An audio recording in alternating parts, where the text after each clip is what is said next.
Përshëndetje të dashur miq, mirë se erdhët në kanalin tim në Kuzhinë me Zullën Valbuna.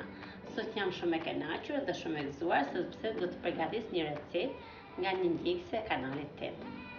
Prandaj do ta përgatis me shumë dashuri dhe me shumë kujdes që kjo ndjekëse e kanalit tim ta shikojnë me vëmendje dhe ta përgatisin në familjen e vet. Si të përgatisim gjalpin në kushtet e shtëpisë. Pra për të përgatitur gjalpin në kushtet e shtëpisë, përbërësi kryesor është qumshti. Përveç se konsumojmë qumshtin të freskët, përdorim edhe për kos, dhe një ditë do ta tregoj recetën si ta bëjmë kusën në kushtet e shtëpisë, automatikisht gjalpin e përfitojmë pa asnjë shpenzim. Pra e zim qumshtin, e hedhim në një tas si puna e këtij tasi, e vendosim në frigorifer nga darka deri në mëngjes. Në mëngjes do t'ja hiqim ajkën edhe ta hedhim në një kufë siç e kam hedhur në këtë kufën e vogël. Për përgatitjen e tasisë së ajkës, unë kam marrë 5 herë nga 2 shishe 1 litroshe e gjys qumsht. Nikosisht e kam konsumuar si kos, edhe si qumsht, por kam përfituar edhe ajkën për ta bërë gjalpin vet. Pasi është mbushur koha, pra tani do të bëjmë përgatitjen e gjalpit, sepse nuk do ta lëmë në sasi të madhe sepse thartohet. Veprojmë në këtë mënyrë, pra. Si të më shikoni mua në këtë kohë, pra ena nuk duhet shumë e gjerë, dhe me mikser e përzim në këtë mënyrë.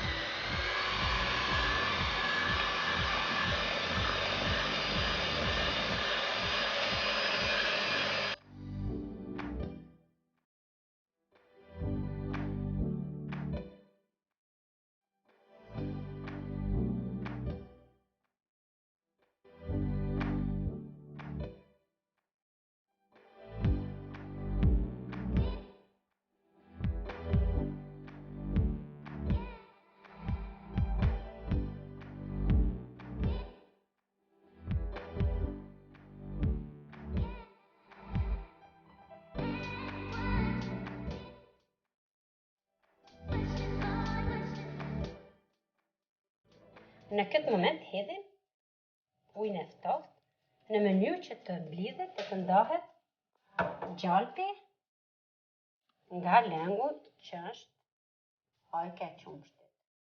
Një sasi të vogël, ka shumë nevojë. Varet nga sasia e gjalpit që ne kemi.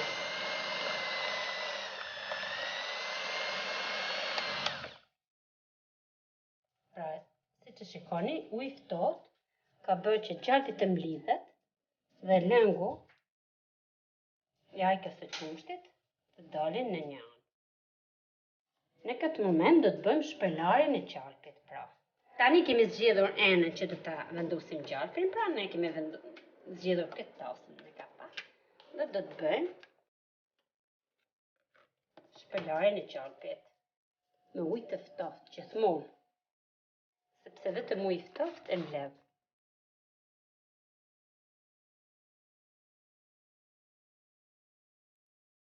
Ta shikoni dhe do ta shtrydhni në këtë mënyrë, ta bëni topin.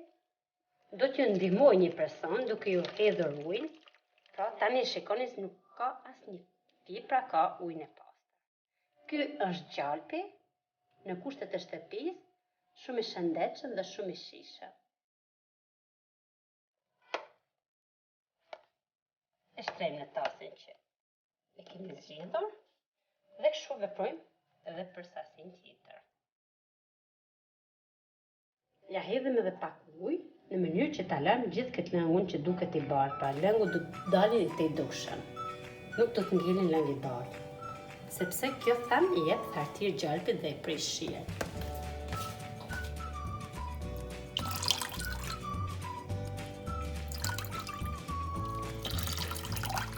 Në një video tjetër, do t'ju tregoj se çfarë mund të gatuajmë me këtë masën që ka dalur nga gërja e gjalpit. Pra, do dalin një ushqim shumë i shëndetshëm.